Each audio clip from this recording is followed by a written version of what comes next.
사랑하는 새벽나라 친구들 만나서 반갑습니다. 오늘 여러분과 함께 말씀을 나눌 서혜진 전도사입니다. 여러분은 혹시 주기철 목사님에 대해 들어본 적 있나요? 주기철 목사님은 일제강점기라는 어려운 시대 속에서 하나님을 향한 믿음을 지키기 위해 신사참배를 거부하며 온갖 고문과 어려움을 감내하셨습니다. 사람들은 목사님께 잠깐 형식적으로라도 일본 신사에 절을 하면 편하게 풀려날 수 있다고 권했습니다. 그러나 목사님은 믿음을 지키는 것이 자신의 편안함이나 세상의 유익보다 훨씬 중요하다는 것을 알고 계셨기에 결코 타협하지 않으셨습니다. 이러한 주기철 목사님의 믿음과 헌신은 하나님께서 주신 기업을 지키기 위해 같은 지파 안에서만 결혼하기로 결단한 오늘 본문의 슬로브앗의 딸들의 모습과 참 많이 닮아 있습니다. 슬로브앗의 딸들이 내린 이 결단 역시 개인적인 편안함이나 세상적인 유익을 위한 것이 아니었습니다. 그것은 하나님이 자신들에게 허락하신 귀한 땅, 귀한 믿음의 유산을 지키기 위한 신앙과 순종의 문제였던 것이죠. 오늘 말씀을 통해 믿음의 유산을 끝까지 지키기 위해서는 우리가 어떤 결단을 하며 어떻게 살아가야 할지 하나님께서 알려주시기를 소망합니다. 오늘 여러분과 함께 나눌 말씀의 제목은 절대 지켜 믿음의 유산입니다. 오늘의 말씀은 민수기 36장 1절에서 13절입니다. 요셉 자손들의 가문들 가운데 므낫세의 손자이며 마길의 아들인 길르앗 자손 가문의 우두머리들이 나와 모세와 지도자들 곧 이스라엘 자손 가문의 우두머리들 앞에서 말했습니다. 그들이 말했습니다. 내 주께 여호와께서 그 땅을 제비 뽑아 이스라엘 백성들에게 유산으로 나눠주라고 명령하셨습니다. 또한 내 주께서는 우리 형제 슬로브앗의 유산을 그 딸들에게 주라는 명령을 여호와로부터 받으셨습니다. 그런데 만약 그들이 다른 이스라엘 지파의 남자에게 시집을 가면 그들의 유산은 우리 조상의 유산에서 빠져나가 그들이 시집갈 그 지파에 더해질 것입니다. 그러면 우리의 유산으로 주어진 분량이 줄어들게 됩니다. 이스라엘 백성들을 위한 희년이 돌아오면 그들의 유산은 그들이 시집간 지파의 유산에 더해질 것이니 우리 조상들의 유산에서 그들의 유산이 빠져나가게 됩니다. 그러자 여호와의 명령에 따라 모세가 이스라엘 자손들에게 명령해 말했습니다. 요셉 자손의 지파가 하는 말이 옳다. 슬로브앗의 딸들에게 여호와께서 하신 명령은 이것이다. 그들은 자기가 좋아하는 사람에게 시집을 가기는 하되 자기들의 아버지의 가문 내에서만 시집을 가야 한다. 이스라엘 자손의 유산이 한 지파에서 다른 지파로 넘어가서는 안 된다. 이스라엘 자손은 각자 자기 조상의 지파의 유산을 지켜야 한다. 혹시 딸이 이스라엘 자손의 지파의 유산을 상속받게 되면 그녀는 그 아버지의 지파의 가문 사람에게 시집을 가서 이스라엘 자손이 각자의 유산을 지킬 수 있게 해야 한다. 이스라엘 자손의 유산이 각 지파에서 다른 지파로 넘어가게 해서는 안 된다. 이스라엘 자손의 지파들은 각자의 유산을 지켜야 한다. 그리하여 슬로브앗의 딸들은 여호와께서 모세에게 명령하신 대로 했습니다. 슬로브앗의 딸인 말라와 디르사와 호글라와 밀가와 노아는 자기 삼촌들의 아들들에게 시집갔습니다. 그녀들이 요셉의 아들인 므낫세 자손의 가문으로 시집감으로써 그녀들의 유산은 그녀들의 아버지의 가문의 지파 안에 남게 됐습니다. 이것들은 요단강의 여리고 건너편에 있는 모압 평원에서 여호와께서 모세를 통해 이스라엘 백성들에게 주신 명령과 규례들입니다. 하나님께서 주신 믿음의 유산을 지킨다는 것은 단순히 쉽고 편리한 것을 선택하는 문제가 아닙니다. 때로는 세상과 다른 선택을 해야 하고 어려움을 감내하며 하나님의 뜻을 따르는 결단이 필요합니다. 믿음의 유산은 우리 이전 세대로부터 물려받은 귀중한 신앙이며 우리가 다음 세대에게 꼭 전달해야 하는 중요한 사명이기도 합니다.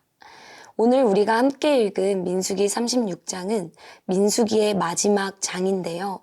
특별히 이번 장에서는 이스라엘 자손이 약속의 땅에 들어가기 직전에 제기된 토지 상속과 관련된 문제를 다루고 있습니다. 이스라엘이 분배받은 약속의 땅은 단순한 재산이 아니라 영적 의미를 담고 있는 그들의 믿음의 유산이었습니다. 오늘 본문 말씀 3절에서 4절 함께 읽겠습니다. 그런데 만약 그들이 다른 이스라엘 지파의 남자에게 시집을 가면 그들의 유산은 우리 조상의 유산에서 빠져나가 그들이 시집갈 그 지파에 더해질 것입니다. 그러면 우리의 유산으로 주어진 분량이 줄어들게 됩니다. 이스라엘 백성들을 위한 희년이 돌아오면 그들의 유산은 그들이 시집간 지파의 유산에 더해질 것이니 우리 조상들의 유산에서 그들의 유산이 빠져나가게 됩니다. 므낫세 지파 사람들은 슬로브앗의 딸들이 믿음의 유산을 상속받았지만 그들이 다른 지파와 결혼을 하면 땅이 타 지파에 귀속될 것을 우려했습니다. 이에 모세는 하나님의 말씀을 받아 이스라엘 백성에게 토지를 상속받은 여성은 반드시 같은 지파의 가족을 배우자로 선택하라고 명령합니다. 이것은 하나님의 뜻에 따라 믿음의 유산을 온전히 보존하기 위한 현실적인 방법이었고 슬로브앗의 딸들은 이 명령에 순종해 주어진 하나님의 기업, 믿음의 유산을 지킬 수 있었습니다. 믿음의 유산도 이와 마찬가지인데요. 우리는 하나님이 주시는 구원과 신앙의 가치를 소중히 여기며 악한 유혹을 분별하고 굳건한 믿음으로 살아가야 합니다. 사랑하는 새벽나라 친구들이 믿음의 유산을 가장 귀한 것으로 여기며 말씀 앞에 순종하는 하나님의 백성으로 살아가기를 예수님의 이름으로 간절히 축복합니다.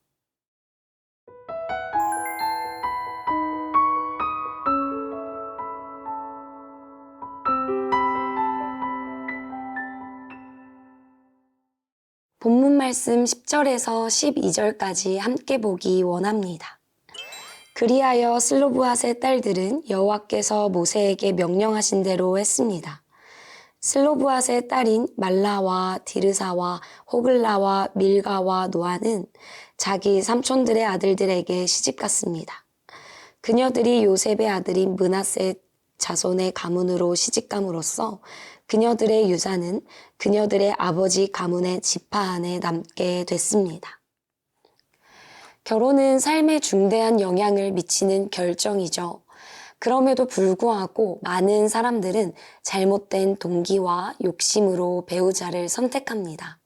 외모, 재력, 지위와 같은 세속적인 기준에 따라 배우자를 선택하는 것이죠. 그러나 슬로브앗의 딸들은 모세의 명령에 순종해 같은 지파의 사람을 배우자로 맞이했습니다. 그들은 자신 개인의 행복보다 이스라엘 공동체를 향한 하나님의 뜻이 보존되기를 소망했습니다. 우리가 무엇을 우선순위에 두는지를 통해 믿음의 진짜 모습이 드러납니다. 세상의 편안함과 성공을 하나님과 공동체의 유익보다 우선시한다면 결코 하나님이 주신 믿음의 유산을 지킬 수 없습니다. 모세는 애굽 왕자로서 누릴 수 있는 안락함을 버리고 이스라엘 백성을 가나안으로 인도하시는 하나님의 뜻에 순종했습니다. 느헤미야 또한 바벨론에서 보장된 편안한 삶을 포기하고 유대 공동체의 지도자로서 예루살렘 성벽 재건에 헌신했죠. 이처럼 자신의 이기적인 욕심을 내려놓고 하나님의 뜻과 공동체의 유익을 우선시하는 마음이 하나님께서 우리에게 주신 믿음의 유산을 지키는 비결입니다. 하나님이 우리에게 주신 은사와 재능은 단지 한 사람의 만족을 위한 것이 아닙니다. 하나님의 몸된 교회를 아름답게 세워나가는 귀한 도구로 주신 것이죠. 우리는 이 사실을 기억하며 하나님께서 우리에게 주신 은사와 재능으로 교회 공동체를 섬겨야 합니다. 우리가 서로 사랑하며 말씀 앞에 순종하는 삶을 살아갈 때 하나님이 맡기신 기업, 믿음의 유산은 더욱 견고하게 보존되고 이어질 것입니다.